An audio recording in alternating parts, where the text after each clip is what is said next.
راح احكي لكم قصة تخوف. هذه تحكوها رجالكم قبل ما ينامون، وان شاء الله ابد ما يتعقدون. انا اتذكر صديقي يوم الخميس لما كان يريد ينوم ولده، كان يعطيهم كل واحد بيك ويسكي. هسه ما شاء الله الولد كبروا وكلهم مخابيل. راح احكي لكم قصة حياتي من يوم تزوجت الى يوم مماتي.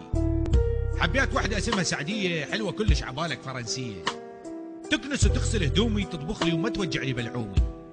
رجعت فد يوم للبيت وكنت بتونس وبالباكيت، قلت اعوف صديق السوء وشره، اباوع اشوف مرتي قدام التلفزيون تتفرج في المستهرة. قلت لها وين الاكل يا مريه؟ قالت لي امشي لا تتامر علي. شت السكينه وذبحتها وبيدي انا قصيت رقبتها. حتى لا حد يسمعني شغلت شويه موسيقى وشلتها ودفنتها بالحديقه. جو جيتار. يما علاوي يما يخوف،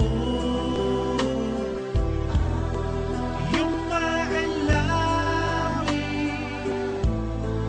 يما يخوف. رحت على ابوها قلت له عمي بنتك عافتني. قال لي لا دير بالك ابني، راح ازوجك سنيه حتى تنسى هموم سعديه. فتزوجت سنيه ولو تشوفون شلون طابوقه طاحت علي. هذه لا تعرف تطبخ ولا تكنس، كل ما اقول لها ايش دا تسوين تقول لي دا ارقص. قلت لها الخميس اليوم تعالي، قالت لي روح انت فد واحد سرسري. رحت جبت البندقيه ضربتها طلقه اجى شويه دم علي، اخذتها ودفنتها يم اختها بالحديقه حتى نضوج على الاقل يكون عندها صديقه. رحت على ابوها وقلت له عافتني. قال لي والله ابني انت شقيتني.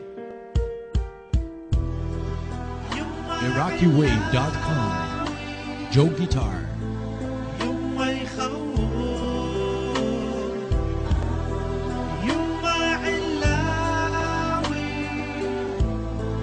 يما يخوف. قال لي هاي بنتي الصغيرونه تزوجها وهي حلوه عبالك بزونه. تزوجنا وكل شيء كان تمام الى ان فد يوم كنا نتفرج فيلم العادل امام. باوعت علي وقالت لي تاكل حلا؟ قلت لها جيبي احسن ما يندب بالمزبله. اكلت شويه وبطني قامت توجعني. باوعت علي وقالت هذا كله مني، اني حطيت لك السم بالصينيه وراح تكون موتك على ايدي. واني اختنقت وبعد ما اقدر اتنفس وبعد ما اقدر احكي عبالك اخرس. الى انا قعدت من نومتي وكنت مسويها على نفسي من خوفتي، وما كان اكو لا سنيه ولا سعديه ولا ذيك البومه الاخيره، وكان كله حلم واني كنت بيه عبالك بطل فيلم. وعاشوا عيشه سعيده. يما علاوي يما يخوف. IraqiWave.com جو جيتار.